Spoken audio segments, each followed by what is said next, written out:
Alright. Welcome back to Nick Lange's comic. Basically, it's the Seven Deadly Sins anime review, episode number 57. Yeah, this one we're reviewing a part one of a two-part movie. This is called The Grudge of Edinburgh. Yes, The Grudge of Edinburgh, which was released just last year, believe it or not. Yes, just last year. Actually, it was about 2 years ago this was released. Yes. Now, this film is... This one, and along with part two, is considered the third and fourth movies of the Seven Deadly Sins franchise. And these two movies take place prior to the events of the... Well, my next series I'm going to watch, which is going to be The Four Nights of the Apocalypse. Yep.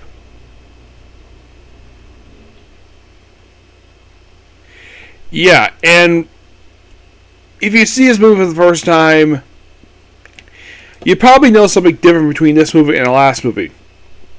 The whole movie is in CGI. For apparently no reason. I don't know why Studio did this for, where they just had to put it in CG. It is by far one of the most baffling things for this movie. Oh. There's a few new characters here. One, of course, now while I'm watching English dub for this one, we have Tristan Leonis, who debuted in the final episode of the original Seven Deadly Sins anime, and he is voiced by Jeannie Torino. There is also a villain named Priest, who's voiced by Seven Fu. Yep. We also have a few new ones. There's also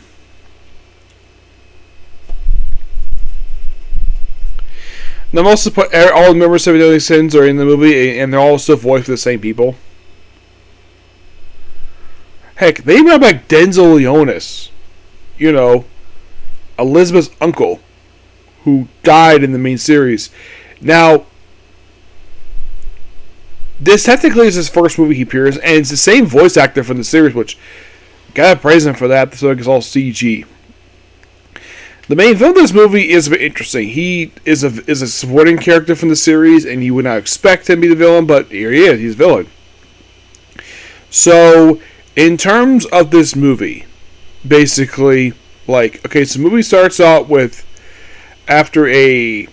we see these weird object things taking fairies and giants, and they're brought to a place called Edinburgh. In terms of the series, Edinburgh was an actual country. Well, it was a nation. Edinburgh in real life is the capital of Scotland. Yes, and in the universe of the show, this particular country was destroyed by vampires, and the Seven Deadly Sins, 20 years after the series, basically eliminated those vampires. But it was a ruined country, and so, they're brought there, and we are introduced to the main villain in the movie, which is Death Pierce, a character from the main series who's become a bad guy because he hates the. Now, this was probably hinted at in the events. This is sort of a follow-up, kind of, with the events of the the final episode of the series, where he's like, I'm not serving under a demon and a goddess. Given what happened with Mentor. So him and his companions left Leonis to rebuild Edinburgh. It's shown in a flashback that he wanted to vote for humans only, so all of his subjects and his allies abandon him. And also in a flashback that he gets this staff, which is known as the Chaos Staff. Oh, by the way, in a flashback, Damir basically, one of the Ten Commandments, killed his mentor, who was possessing a god. Now, here's the thing. His mentor, Denzel, who was possessed by a goddess, who proceeds to be addicted to him, and basically just gets killed instantly by one of the Ten Commandments. This is back in, I think, in season 2 of the show. I think it was. Yes. So, he transforms a lot of these fairies. He also apparently, not only can have fairies and giants, he also can have demons. Because he hates all races. except for humans. So then he transforms these particular people, these three species, into two different creatures.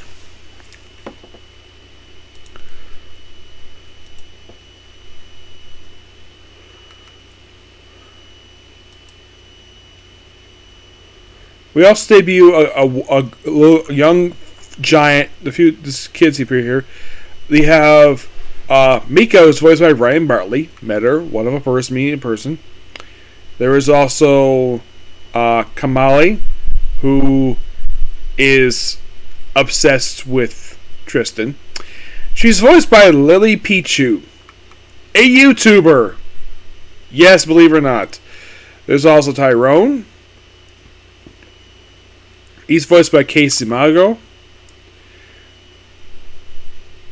There's also this fairy in the movie who is voiced by Alika Lee. There's another fairy named Rikila, voiced by Danny Chambers. Oh yeah, they bring back Nabershia who was actually from the main series. They make her voice actor for the flashback scene. Voiced by Julie and Mage, voiced by Wendy Lee. Yeah.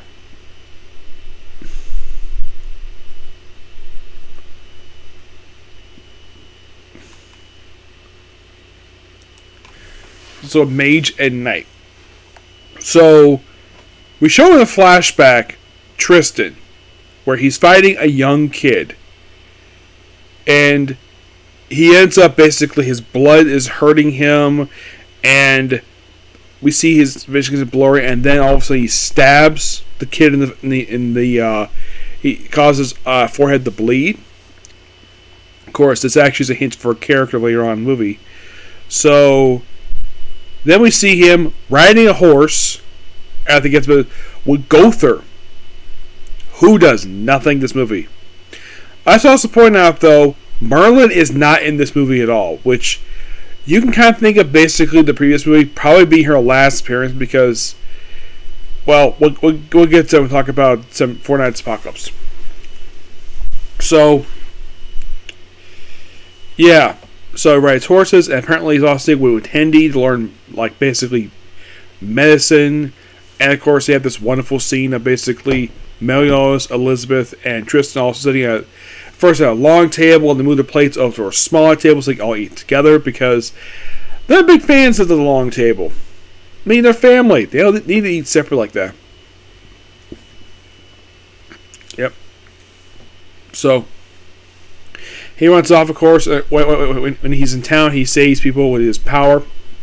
Now, thanks to learning magic from Hendy, he actually can heal injuries, but he can't heal diseases or curses like basically his mother can.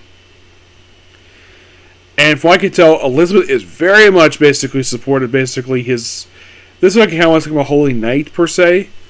But he is supportive of him basically using user magic to help people. She's very supportive of that. Then later on, basically after, well... Then he wakes up, and then he's told to wake up because his mother has collapsed because she's been cursed by a creature called Priest. And I think, oh, someone with wicked magic, and of course, Deathbeard's like, oh, it's probably nobody. Meanwhile, though, these kids running away, and of course they work with this fairy, which of course later on Tristan runs in the direction of where this place is. And fights one of the creatures who just happily there. He beats it but doesn't kill it. And the fairy who's there, who's a bit chubby, basically beats it. Then of course they arrive at Edinburgh and free the captured giants and fairies. And then of course while fighting Knight and Mage, the fairy reveals he's actually Lancelot, the son of Bon and Elaine. Which, by the way, there's a funny scene of Dan looking for her children, and then she gets a notification from Gother.